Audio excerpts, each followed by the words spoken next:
Bonjour, mon nom est Richard Roux de BMO Gestion mondiale d'actifs.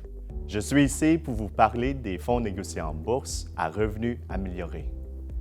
Les FNB d'options couverts sont considérés comme des stratégies à revenus améliorés offrant des taux de distribution supérieurs.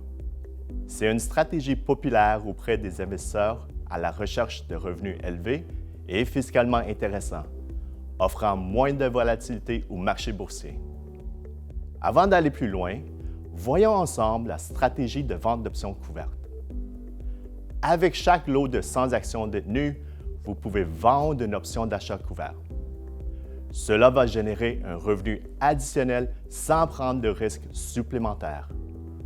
Au lieu de couvrir 100% du portefeuille, un FNB d'options couvertes va typiquement couvrir entre 25 à 50% du portefeuille.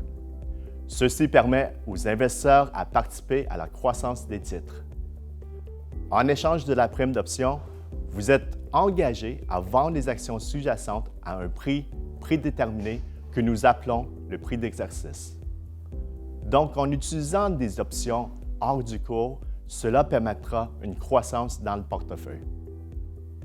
Évidemment, dans cette stratégie, on utilise des options court terme pour profiter davantage de la dépréciation de la valeur temps. Typiquement, on utilise des options avec des échéances de 1 à 2 mois. L'utilisation des options à court terme permet aussi l'ajustement des prix d'exercice à mesure que le marché évolue. Maintenant, voyons ensemble pourquoi les investisseurs aiment cette stratégie. Il y a 3 avantages principaux. Un, pour générer un revenu additionnel qui est fiscalement efficace. 2, pour réduire la volatilité au portefeuille. Et 3, pour générer de l'alpha dans un marché en range. Un autre avantage de cette stratégie est que leurs distributions sont efficaces sur un plan fiscal, ce qui en fait des excellentes solutions dans des comptes taxables, puisque les primes d'options sont généralement traitées comme des gains en capital. De plus, les distributions des FNB d'options couvertes se font sur une base mensuelle pour assurer un niveau de distribution élevé constant.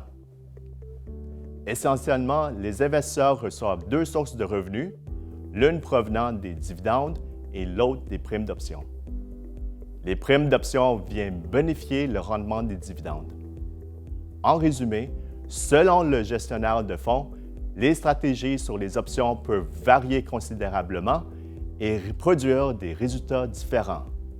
Donc, il est essentiel de comprendre comment les stratégies sont mises en œuvre pour atteindre les objectifs de placement. Merci.